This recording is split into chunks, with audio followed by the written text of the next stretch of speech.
Welcome back to our next episode of Doggone Truth About Rescue with Always and Furever. Tonight we are diving into, I finally found out how to say this correctly, the Osawatomie Pound. It's heard of as the Oz Pound, so that's where we got the miscommunication from. Thank you, Jen, for that.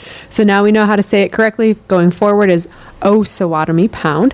So I'd like our guests to introduce ourselves that are there day in and day out, and some when they're able to. So we'll start with you. I'm Deana, and I'm the manager out at the Osawatomie Pound, and I've been there with A&F for 4 years from the day we got in there. I'm Wendy Curry. I'm a volunteer. I also foster cats and dogs from the pound, and I've been out there it'll be 2 years in October. And I'm Terri. I've been a volunteer with Always and Furever since probably the second month they opened. I've been specifically with the pound for 4 years since we got in there too. So 2 follow-up questions. First, how did you find out about Always and Furever? And then how did you get into your position now at Osawatomie? I'm going to catch myself all episode now.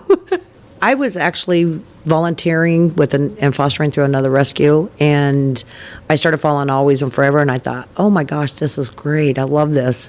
And so I was still with the other rescue, and then all of a sudden one of the girls said, hey, they're going to start taking over the Osawatomie Pound in July.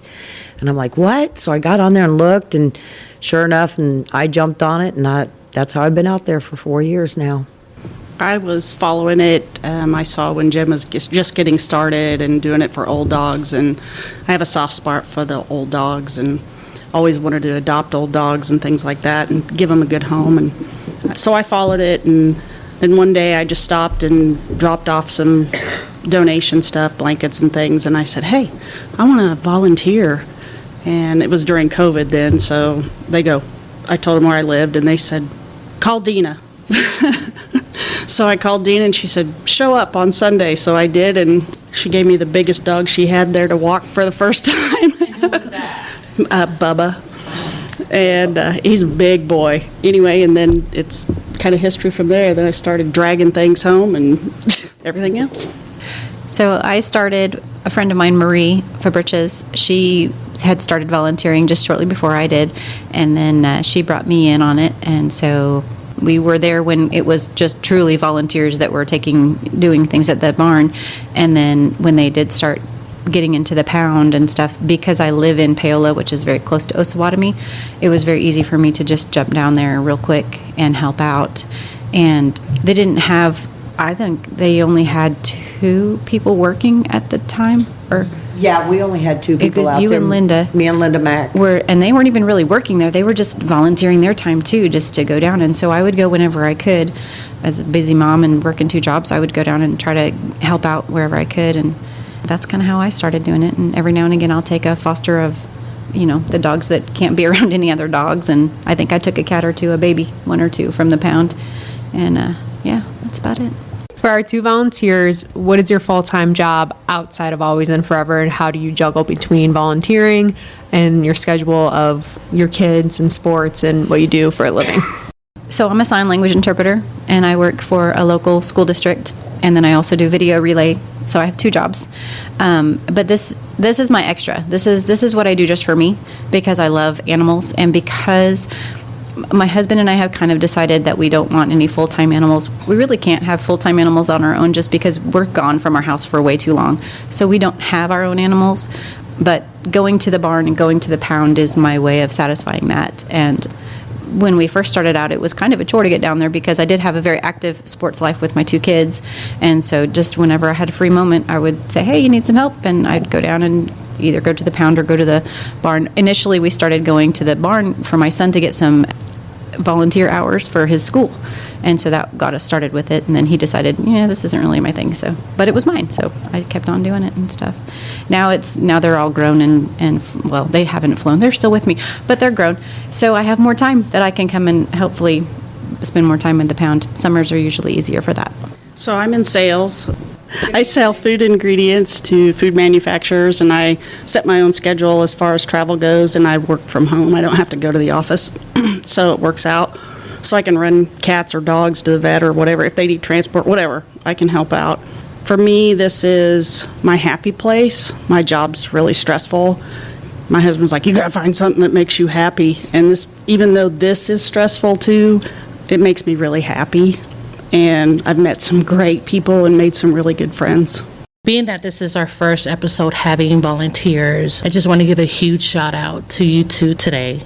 But when volunteers can volunteer their time elsewhere, all our volunteers decide to come to Always and Forever and volunteer their time. So a huge shout out to you two and all our volunteers at Always and Forever.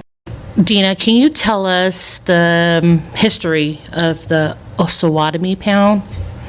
How far you want me to go back? Since Always and Forever started? Yeah, or back? A little bit before that, because I think it's really important for listeners to know the state that it was in before we stepped in. Okay. Yeah, the background of it. Okay. I actually live in Osawatomie, and I've known about the pound for 40 years. So I've always wanted to do something to get somebody in there, and Jen's always, this is kind of a funny thing, is when A&F did get in there, they told them I couldn't go in there because they knew, I know what was going on in there. Because when the Osawatomie pound got full, after 3 days, they would euthanize the dogs in there. So they didn't try to find their homes. They did not try to find owners. They didn't try to get them adopted and stuff. So they were automatically put down. Cats, dogs, whatever. They didn't discriminate. So once Jen got in there, you didn't even have to walk in the building because this place stunk so bad. They would free feed the dogs. Maybe a person would come out every 2 or 3 days and clean the kennels and give them fresh water or fill their food bucket up if the dog was there, like on a bite hold. Of course, they have to hold those for 10 days. So, they would go in and clean the kennels and stuff about every 2 to 3 days on those dogs. But it was so horrible, you couldn't even stand the smell. I mean, you'd just be outside the building and it was atrocious. So we all got together. Jen managed to get her way in there. We all bed out there. There was a caravan, probably, 50 cars. We got there, we went in, we got all the animals out, and there was some in there, but we still got them all outside with people to walk, and it was kind of funny because poor Connie, they give her the biggest Fred, and this poor dog was huge and dragging Connie all over the place. So while they were out walking the dogs, there was like 4 or 5 dogs, and we were in there scrubbing kennels. I mean, we must have went through 100 gallons of bleach just trying to bleach this place. And nowadays, when you walk in there, there's no smell because we keep it clean. We're there from 7 to 7, 7 days a week. There's no days off. Literally, the dogs and the cats, they're all taken care of. There's one of them pees on the floor. We immediately clean it so there's no smell. But the back history is Osawatomie was not a good place. It was not a very good place. And like I said, they didn't want me in there because they knew I knew what was happening. And of course, I live there and I have people that know me personally. I had horror stories, people that were city employees, friends, they were all messaging me and say, thank you guys for helping these animals. They need you guys. So How did the connection with Always and Forever and Osawatomie begin? Did Osawatomie go to Always and Forever? Or did Always and Forever reach out to Osawatomie? Jen reached out to the mayor of Osawatomie at the time, which was Mark Gavea. Actually, she reached out to Cindy Gavea, which was Mark's wife. And this is how sad it is. The mayor and his wife did not know they had a pound. They did not know there was anything. They didn't even know that. They're like, what are you talking about? Jen's like, there's this pound that you guys are actually euthanizing dogs and cats because they're full. We only have 12 large kennels. And so when, Cindy and Mark found out about it, they're like investigating, trying to find out, and they're like, yeah, we'll let you in. Yeah, with no problem. When I think the way Jen actually found the pound was, I think there was a rescue prior to us being involved that would occasionally put their dogs out on the pound, and I believe Jen saw a couple of pups that she wanted to go and bring to the barn, and that's how she even was able to see the pound and know that it was there in the first place. And when she saw what a horror it was, and that the dogs were sitting in their own feces and their own pee. Nobody walked them. Nobody took care of them. And when Deana says free feeding, she's being very generous with that. They had buckets, like literally water buckets, that they would just fill to the top with food and let sit for weeks on end. And the water would just have hair and everything in it, bugs flying around in it. These poor dogs, they you could tell that they just were losing their life just because they were sitting in a kennel and not being taken care of.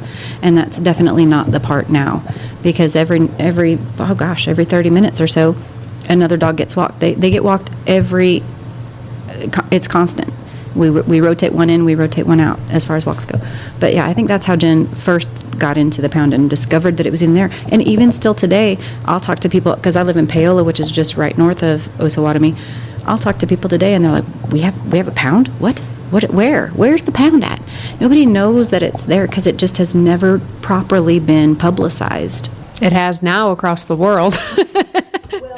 There is no physical address. So when we get people that want to come out and volunteer, they're like, Deana, what's the address? And I'm like, there's no physical address. There's no signage on the building. We're out behind a golf course. People think that we are actually part of the golf course. They think it's maybe like a utility shed. I tell them Beaver Lake Road in Osawatomie, Kansas. You put that in your GPS and it brings you right to it. But there's no signage, nothing out there. And to what Terri says, Linda Mack was with A&F at the time. She had worked with the other rescue and had gone in there and told Jen about it. That's how we got in there and stuff. When it was in that bad of a state, I think of the restaurants that have health inspections and everything like that, and it being underneath the county. It's the county pound, correct? No, just the city pound. Mm-hmm. But is there still not regulations where it was getting checked and not passing? From what I understand, there were no inspections done on it. And in the last 4 years that I've been there, we've had 2. And so they were not inspecting it like they should have. And I want to make a statement about that. It is the Department of Ag that does those inspections. And I know there were some county council people that were confused about that. But yes, the Kansas Department of Ag regulates cats and dogs. Deana, earlier you just mentioned about 12 kennels. Are there 12 dogs there that we care of? Right now, we have 10 dogs. The kennels have a middle part in it that I can shut so I can make it into 12 kennels, but it technically is only 6 kennels. And then when you shut it, I can make 12 for big dogs. Right now, I have 2 dogs that just came in last night on a bite, well, not a bite hold. They've aggressively attacked several dogs in Osawatomie. One of them is probably about 130, 140 pound Akita male. He's a big boy. They don't want us walking them because they're dangerous. I took him out to go potty. He was fine. He can't be around other dogs. So, but I have 12 big kennels that are 4x4, and then I have 2 medium kennels and 4 littles. And here in the last 2 months, we have been full. I get 2 out, I gain 3. I get 3 out, I gain 4. I mean, it's just been like that here lately. You also have, 8 cat kennels? Mm-hmm. And the cats and dogs are all in the same building, and we just keep the cats so they can't see the dogs. Sometimes we get so many cats that we have to put them on the dog side in the smaller kennels, and we put a blanket up because they're terrified when they come in too. So we do that for the kitties, and we've got, 6 kitties? And is it true that since we have taken over the pound that not a single animal has been euthanized? That is correct. We did have a cat that was sick, and we let him go because he was FLV, which is like kitty leukemia. But other than that, we have not euthanized any animal because we don't have space out there.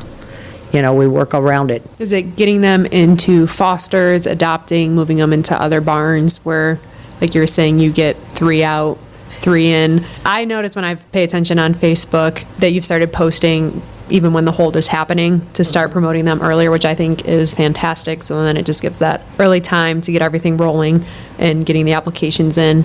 Do people push back if they do apply and really want a dog, but then the owners come through? Does that happen often?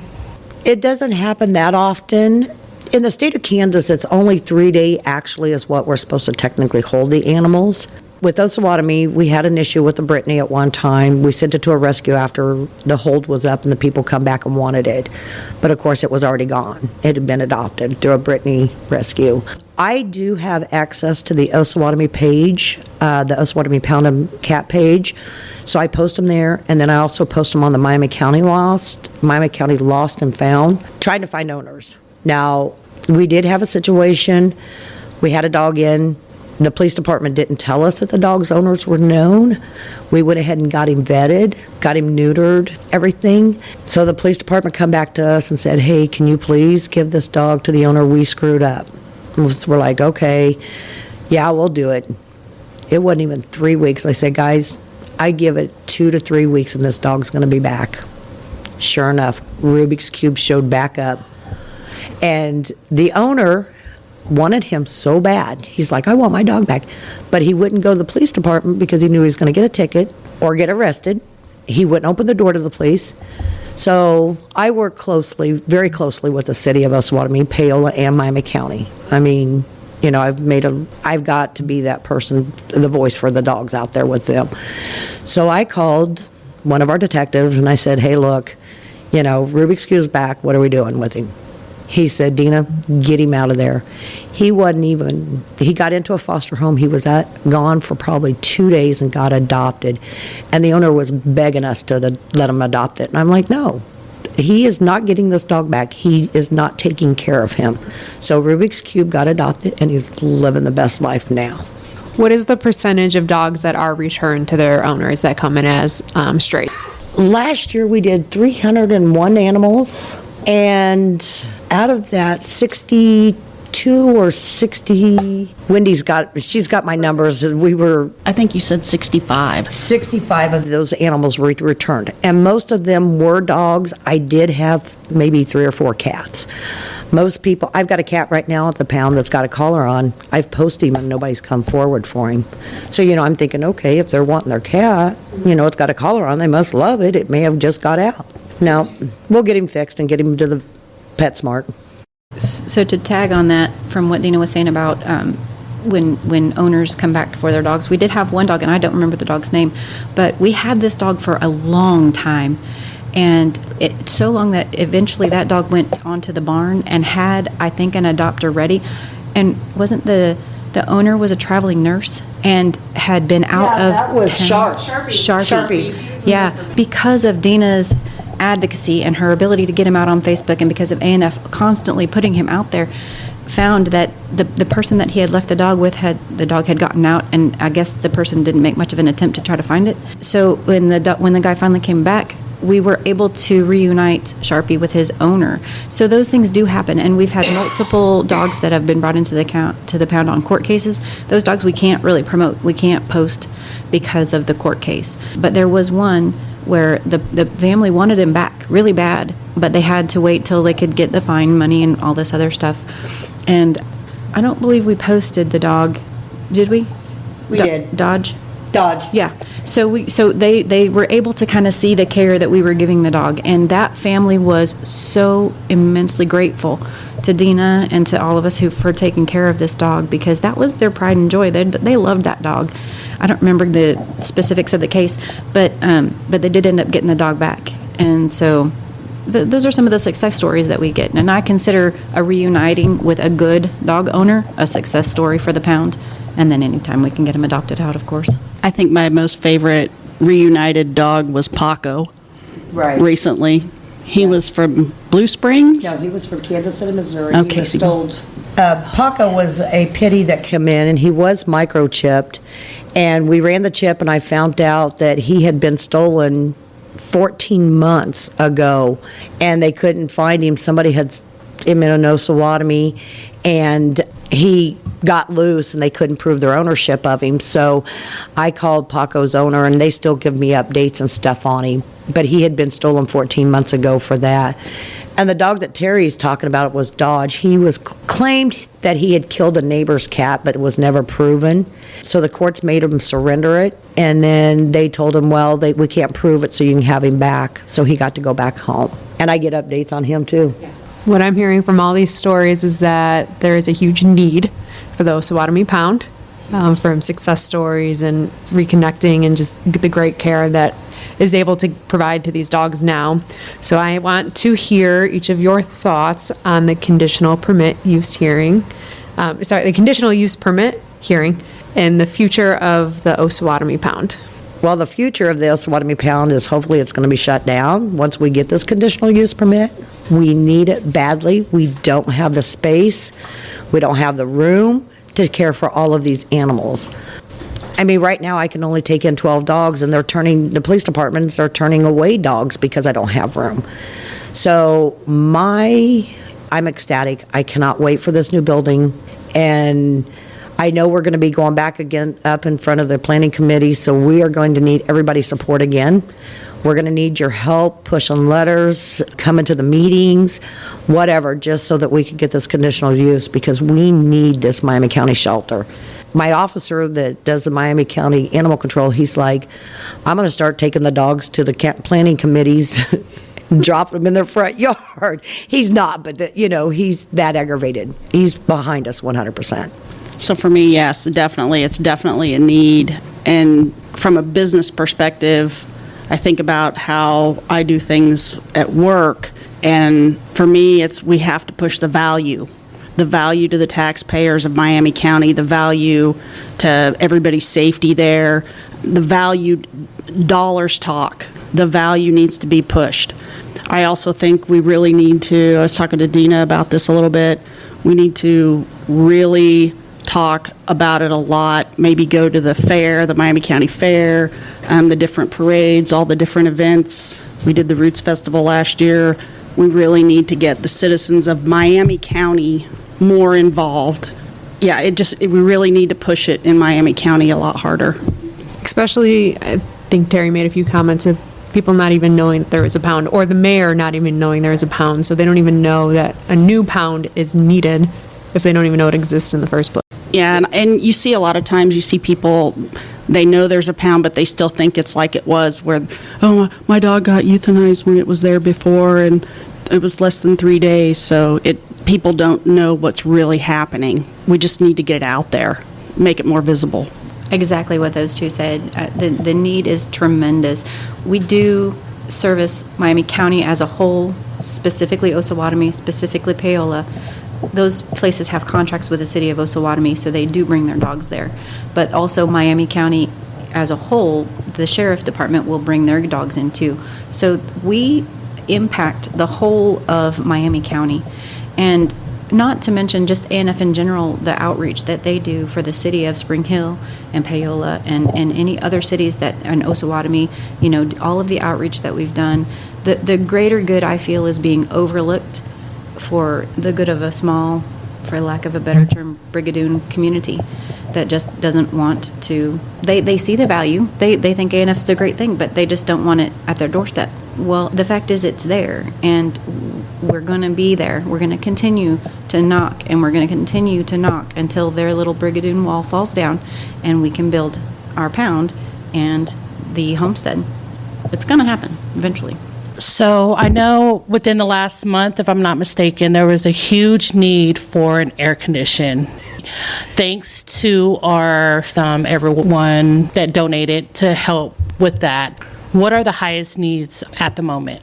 So right now, yes, I want to thank all of our volunteers, all of our followers that helped us get the air conditioner. The actual air conditioner has been broke for over a year, and it was not as warm as it has been, but it was like 85, 90 degrees in that building. And, there's no air flowing or nothing. So thank you guys from the bottom of my heart, the dogs' heart. They have air, or they're going to have air. So right now, the state of Kansas did come in and do the inspection, and the city failed because of the dog kennels. They're rusted. These kennels, guys, are 40 years old. A male pees on them, and they're getting rusty. There's metal sharp parts. The middle pieces don't go up and down like they should. So the city, the gentleman that I deal with that works for the city has been telling them, we need new kennels. If ANF doesn't get their conditional use permit, you guys are going to need to start buying kennels. So we're hoping that the city starts buying some new kennels to put in there for right now. especially for the bigger dogs. But the donations for the pups out there, right now our biggest thing is we need bleach. Parvo season's coming with this summer and stuff. I mean, parvo's every year, a year round, but it gets worse during the summer. Last year I had 4 or 5 cases of parvo. So, we're out there until midnight, 1 o'clock, having dogs in kennels outside so we can scrub this whole entire place down to get rid of the parvo so that no other dog gets it and gets sick. Because we don't know what we're getting. When we get a dog in, we don't get to choose and pick and stuff what kind of dogs comes in. So, we get puppies in all the time with parvo and stuff. So, but other than that, we're doing really good out there. We are finally getting a fenced-in yard, 2 of them. Yay! So yard toys are going to be a thing of the future, and we probably will need maybe some shade things to put over the fence. No, maybe not? Okay. No, I have that already planned out. They do have it planned out, okay. I'm just excited for the play yards, because prior to that happening, it's strictly leash walk. So whenever a dog gets a zoomy, you better hope you have a strong hold on your arm and that you've got good footing, otherwise you're going to go down with the dog when they zoomy around you. This play yard is going to allow these dogs to be dogs, truly. And they're going to be able to run and do all of the stuff and get all those wiggles out so that they're not so antsy in the kennels. Because we have a lot of dogs. We have had a lot of dogs in the past and continue to. They get they call it kennel crazy, just because they're stuck. And these dogs, believe me, are by no means stuck in these kennels because, like I said, they're walked all the time. But it's just not the same as getting that free play. It would be the same as an adult only being able to run on a treadmill. Exactly. And I need more than that. Right. And we are going to actually do another fundraiser. We did one about a year ago, but we're needing a little bit extra for the fencing. So kind of keep an eye out for that. We're going to try to get that fundraiser going and stuff. But the play yard's a big thing. We have one of our cat coordinator, her boys are in Eagle Scouts, and they're having to do some projects. So they're going to do some stuff for us for that, for the play yards and stuff. If you're a listener, how can you volunteer at the pound? You can go on to the alwaysandforever.org and fill out a waiver form and fill out the genie, or you can always send a message to the Oz shelter at alwaysandforever.love and set up an appointment with me and come out. We're always needing more volunteers out there. The more the merrier, because we're always busy. I think we could use some more doggy daters too, because it gets the dogs out. It's crazy a difference that makes just getting them out for a few hours and away, and it makes a big difference. We spoke about this on the last episode in regards to the sleepovers with the dogs. Osawatomie's dogs are also available for those doggy dates. Always and Forever provides hotel stay and dinner. You can go on our website to look up more information about that. And we actually have a hotel in Paola that does the doggy dates. We've had a couple of people do doggy dates and go to the Paola Hotel there and take the dogs, and they love it. They absolutely does. It gets them away. It gives them a break. So if you need a night out in the country, head on down to Paola and pick up your dog. And I don't want to sound ignorant, is there DoorDash out there? There is not. Oh no, there is. I'm pretty sure Paola has DoorDash. Oh, okay. They do. See, I don't use it. So you can get DoorDash, a dog, and a night out in the country. If not, call me. If not, text me. I'll bring it to you. Whatever you want, just let me know. And there's restaurants really close to the hotel, several of them, so yeah. Perfect. All probably walking distance. So as we start wrapping up the episode, I want to kind of do a round robin of what is one thing you would like our listeners to know about the pound that we have not discussed. You can take a minute to think about it if you need to, or what it means to you personally or anything like that. The pound is my heart, and with me getting in there and Jen allowing me to be there has, I don't spend much time at home. My husband and my kids are like, "You're never home," and I'm like, but you know what? I'm a better person for what I'm doing, because I tell you what, I take every bit of that out there, heart. If something's not done right, I'm like, girls, come on, we got to do better and stuff. So the pound is my heart and soul, and it's made me a better person for where I'm at today. So for me, I get really defensive about the pound because it's my heart too. And if you've been there and you've seen it, and I see people comment about get them out of there, it's horrible there, and things like that. What you don't understand is it's cosmetically it looks terrible. No, we don't have a yard yet. There's a lot of things we don't have like the other barns do, but they are very well taken care of and very well loved. And I mean, it's amazing. So I definitely stick up for them. And I was telling somebody the other day, I said, when I first came out here, I'd go home, and my very first foster was Brent, and I'd go home, and he was so sad, and I'd go home and I'd lay in bed at night, and if there was a storm or something, I'd lay there and I'd feel really bad, or it was cold, it was in December or November, and it was cold, and I'd feel really bad, and I had to finally tell myself, because I was losing sleep, they're safe, they're not being hit, they're not being shot at, they're not eating out of a garbage can, they're warm, they're very well taken care of, they're fine, we're going to get them a home, they're fine. So I just want people to know that it's there. We do have a shelter. And for anyone who is in Paola or Osawatomie or Miami County in general, if you have lost an animal, contact your local police department. And if you don't have any success there, contact your sheriff. And if you don't have any success there, look on Facebook, because I guarantee you Deana has posted it 5 times and it has been shared out there 15 million times. And the pound, it is my extra, and it is all of our hearts. We wouldn't be out there still if it wasn't just a part of our soul. And when Deana says it's her heart, literally she's about to build a house out there, because the woman never ever leaves. She doesn't have a day off ever, even when she has a day off. Like if she wasn't here, she would probably be at the pound. Oh, Deana's crying. I didn't mean Go ahead, sir. It's not me crying this time. Deana, thank you so much for everything you do. Oh. Thank you guys. No, the pound is my heart and soul. And I cannot thank my volunteers that has come out and helped me. They work just as hard as I do. I mean, that manager title doesn't mean nothing. We're a team. And I have one amazing team out there. So I have to give credit to my volunteers and my employees. Oh, yeah. It gets done for Deana. Everybody does it for Deana, and you do it Deana's way. And I always worry that I'm not going to do it right, but I do it Deana's way. And I don't think that, the volunteer group that's out there, they are my extended family now. And it's all because of you, Deana, because you're great. And we all see how she loves them, and it's great. I just wanted to add, when we first got into the pound, it was a big hullabaloo, and everybody came out to clean, and everybody wanted to walk the dogs and get this whipped into shape. And then when it was all settled and done and everything was settled, everybody kind of went away for a little while. And there were times when it was just me and Deana, when Linda wasn't able to come anymore. It was just us. And we both at the time had full-time jobs. Of course I have, but Deana worked a different job.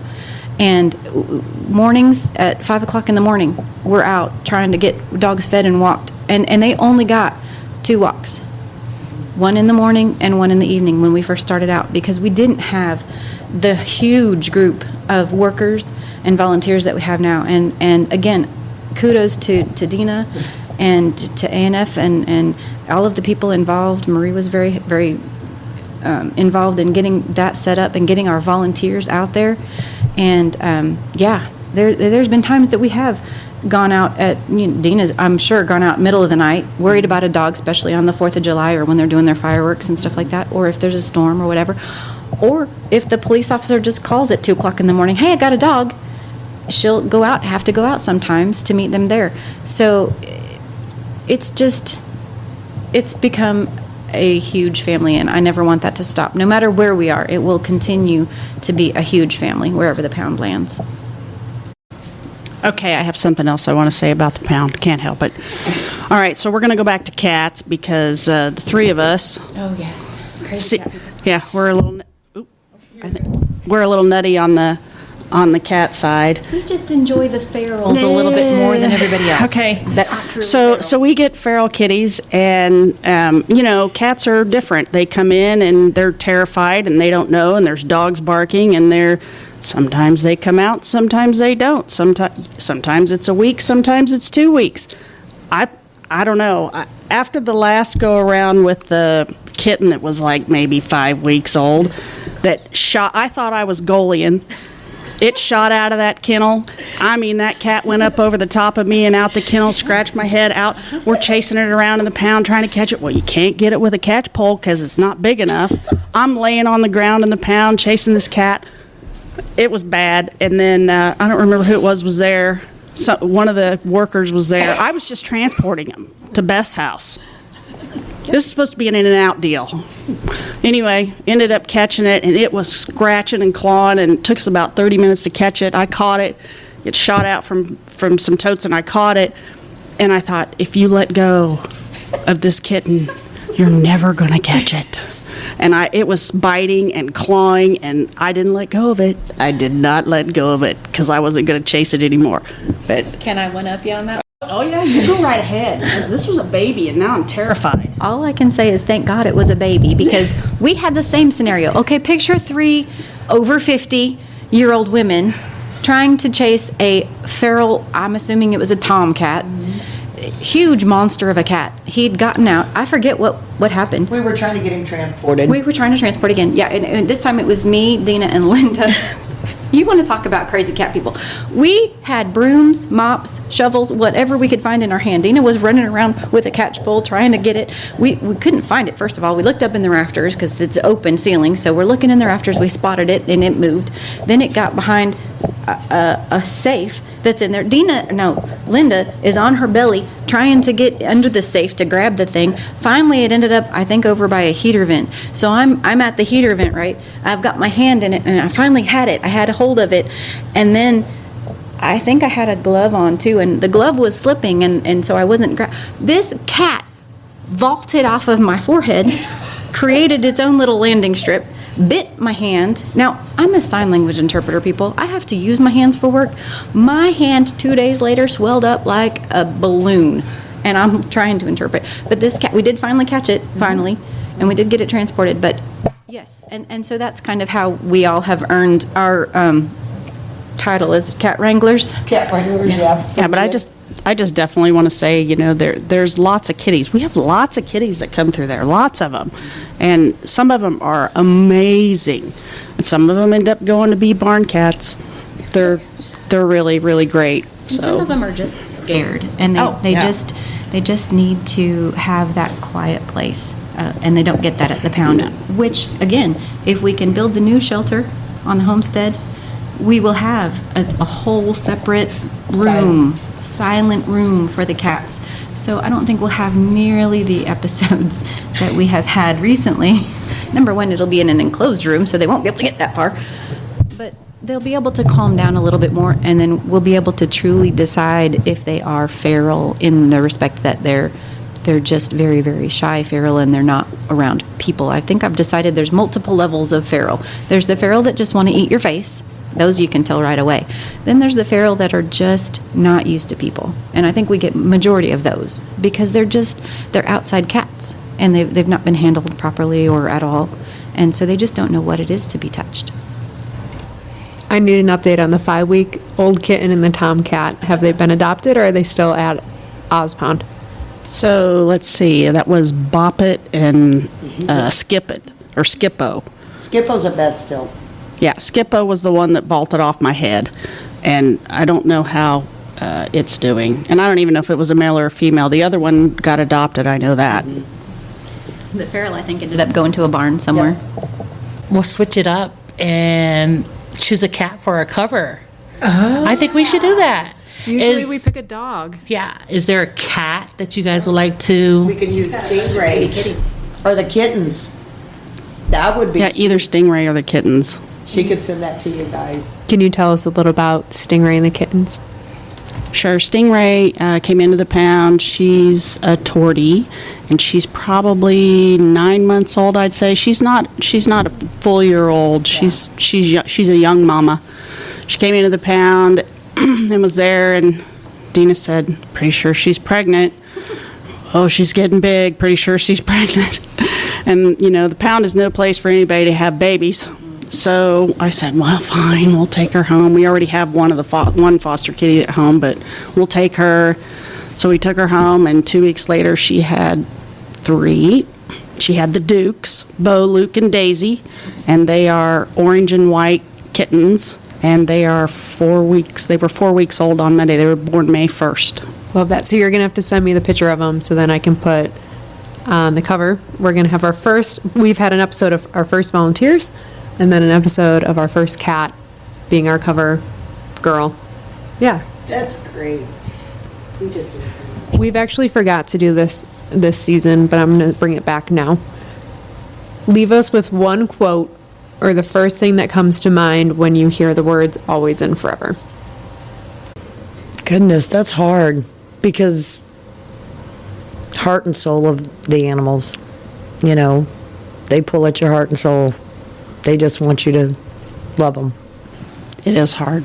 For me, it's always needed. It's always going to be needed. And we're going to forever find forevers for everybody. I mean, it's just amazing to me. Forevers for everybody. I don't know. I'm pretty sure Jen has said this multiple times. I don't know. Let's just go with it. Or that dog is probably about 8 years old. Yeah, Kingston, I guess, is 9. I don't know. I want to personally thank you all for driving up here. I know it's not right around the corner and coming into the city to record the episode. It really means a lot. And I really hope you all know the ripple effect that you have on everyone you come in contact to and all the animals. So 300 might be the number from last year, but that ripple effect is into the thousands. You gave these dogs and cats a chance to go into a home and create happiness within that home, and then those people, all their lives are affected, and then they go out into the world and share that love and just the positivity that you're putting into your county and the passion that you have for it. I hope you just know the positive effect that you have on not just a number within the dogs and cats and the cats. So thank you for coming out. And then Sai. As always, it's never too late for a happily ever after.